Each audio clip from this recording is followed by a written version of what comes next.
পড়ে গিয়ে এই অবস্থা হলো। ভালো প্রদীপ ছিল। ঠিকই তো আছে প্রদীপটা গো। ঠিকই আছে। এটা ঠিক আছে? এটা ঠিক আছে? বেঁকে গেছে। দেখ তো, এই প্রদীপে দেবো ঠাকুরকে। সেই যা বন্ধুরা, রান্না খাওয়া পুজো আজকে সমস্ত কিছু হয়ে গেছে। আর 2 দিন তো একটু বার্থডে টার্থডে গেছে, আপনাদের দেখিয়েছি, সেই কারণে সেরকম ভাবে দেখা করতে পারিনি। সকাল থেকে একটু তাড়ার মধ্যেই ছিলাম। এখন যাচ্ছি আমি কাঁসা পেতলের দোকানে। প্রদীপটা আজকে হাত থেকে পড়ে গিয়ে গেল। মানে এগুলো হচ্ছে পয়সার দণ্ড লাগা, আর কিছু না। একটু বাজার যাব এখন।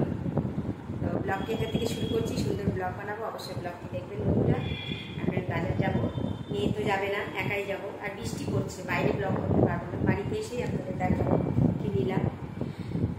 কি নিলাম বলতে প্রদীপই নেবো, এটা এক্সচেঞ্জ করে পয়সা পাবো মনে হয়। পাগল আর বেচতে ছাড়বো। তো ব্লগটি দেখবেন বন্ধুরা, চ্যানেলটি সাবস্ক্রাইব করবেন, ভিডিওটি লাইক শেয়ার করবেন। চলুন ব্লগ বানাচ্ছি, ব্লগ দেখবেন। কিনতে পাগল, বেচতে ছাগল। তাই? হ্যাঁ। কি হলো? ওই প্রদীপ, অবশ্যই এই প্রদীপটা ভালো পেয়েছি। এই প্রদীপের ইয়েটা ভালো, ওজনটা ভালো পেয়েছি। এটা তাই ভারী? ভারী বেশ। ওটা হালকা ছিল, ওটা 40 টাকা দাম পেলাম। হ্যাঁ, হালকা ছিল ওটা, অনেকদিন ইউজ করা। কত টাকা দাম পেলে ওটার? 40 টাকা। না নিলেই পারতো তো কিছু। 40 টাকা অত ভালো জিনিসটার দাম? দেখি ওটা দিয়ে গেছিলি, এটা দেখ। ভারী আছে। ভারী আছে এমন ভাবে বলছিস না। না কিন্তু দাম 40 টাকা দাম, তাই বলে জিনিস কিনতে পাগল, বেচতে ছাগল আছে। এই যে এটা নিলাম বন্ধুদের দেখে, সন্ধ্যে প্রদীপ আমার ইয়ে হয়ে গেছিল। 3টে নিলাম একসাথে। কেন নিয়ে নিলাম, রেখে দেবো। আর কি নিয়েছো? প্রদীপগুলো ভালো লাগে দেখতে। আর এই যে নন্দী, আমার শিবের নন্দী ভেঙে গেছিল, নন্দী নিলে। এই টুকনির দাম কত বলতো? 125। না, 90 টাকায় নিলাম। নিচে লেখা আছে 125 দাম, কিন্তু 100 ওরা বললো, আমি আরো কমালাম 10 টাকা। তো বন্ধুরা, আপনাদের দেখিয়ে দিলাম। এই দেখুন, এগুলো কিনতে গেছিলাম। আজকে রান্না খাওয়া পুজোর সময় দেখা করতে পারিনি, সেই জন্য এগুলো দেখাচ্ছি আপনাদের। সেই জন্য না, দেখাচ্ছি। বাজার গেছিলাম, এবার একটু শুবো, আর পারছি না। শুয়ে থেকে একটু জিম যাবি আজকে? যাবো, ছেলে গেছে। আপনাদের দেখিয়ে দিলাম বন্ধুরা, যাবো 7টার সময়। সুন্দর ব্লগ বানাচ্ছি, ব্লগ দেখবেন। 2 দিন বানাতে পারি, 2 দিন না, একদিন বানাইনি, মাঝে একটু রেস্ট নিলাম, আজকে বানাচ্ছি, অবশ্যই দেখবেন। বাবা সুন্দরী, দেখুন নখ টক দেখাচ্ছে, নখ সুন্দরী নখ আছে। ওয়েদারটা খুব ভালো, ঠান্ডা ঠান্ডা আছে। বন্ধুদের বাইরেটা একটু দেখিয়ে দেন। আমার নখ দেখুন বন্ধুরা, বাইরে দেখতে হবে না, আমার নখ দেখুন।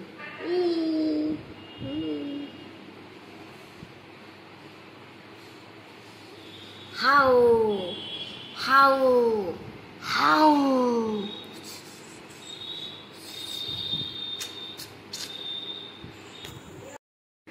বন্ধুরা, এইমাত্র ঘুম থেকে উঠলাম। মেয়ে সন্ধ্যা দেবে, জিমে যাবে, আমি চাটা বসাই। আমার ফোনে একদম চার্জ নেই, একবারে চার্জ নেই। ঘুমিয়ে পড়েছিলাম, চার্জ দিতে ভুলে গেছি। হাই তুলছো? কি নেবে? জোয়ান জামা পরে সন্ধ্যা দেবে? মেয়ে সন্ধ্যা দেবে, আমি একটু চাটা করি, চা খাই।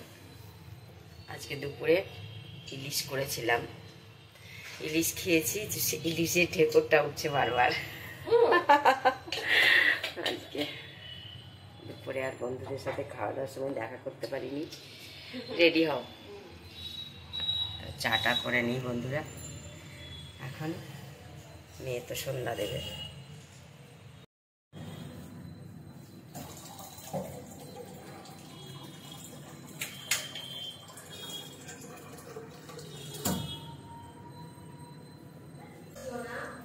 গরম জল খাবে?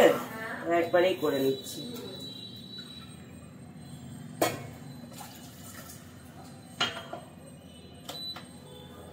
আজকে দুপুরে মানে বাজার থেকে এসে আর তর সইল না, তাড়াহুড়ো করে ঘুমিয়ে পড়েছি। বেশ ভালোই হয়েছে ঘুমটা, শরীরটা ভীষণ টায়ার্ড হয়ে গেছিল বন্ধুরা। বাজারে তো গেছিলাম, দেখালাম আপনাদের কি নিয়েছি। আজকে আর বাইরে বাজারে গেলেও তখন সেরকম করতে পারিনি, আর বাইরে সেভাবে বেরোতেও পারিনি আজকে যে করব। বাইরেটা সেরকম দেখাবো, বাড়িতেই যেটুকু হবে সেটুকুই ব্লগ করব প্লিজ বন্ধুরা, সেটুকুই আপনাদের কাছে সুন্দরভাবে তুলে ধরবো।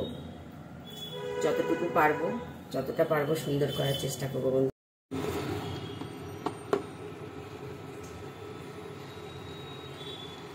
চা তো হয়ে গেছে, ছেঁকে নেব।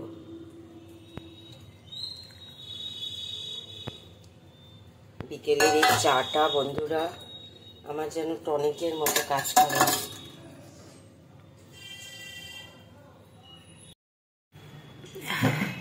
মেয়ে সন্ধ্যা দিচ্ছে, সন্ধ্যা পুজোটা মেয়ে দেয় বলে আমার এত সুবিধে হয়, সন্ধ্যার জন্য আমার চিন্তা করতে হয় না। কালকে এই যে ঘরটা সাজানো হয়েছে, এখন এখানে কয়েক বেলুনগুলো ঝোলানো হয়েছে। এই পর্দাটা সরাতে ভুলে গেলাম সোনা, বেলুনগুলো খুলে খুলে পড়ে যাচ্ছে। এখন থাক 2 দিন, ভালো লাগছে সাজানো, হ্যাঁ।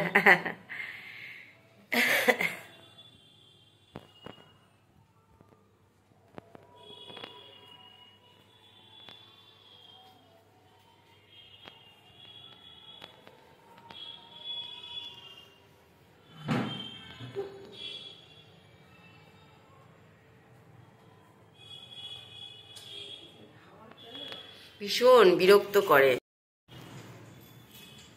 শুনাওনি?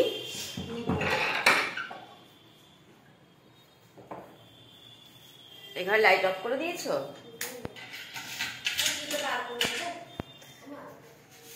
বার করো একটু, বিলটা টেনে নিয়ে বার করো। আমি লাগিয়ে দিচ্ছি, তুমি যদি ফোন করবে। হ্যাঁ, অনেকদিন কাঁচা হয়নি,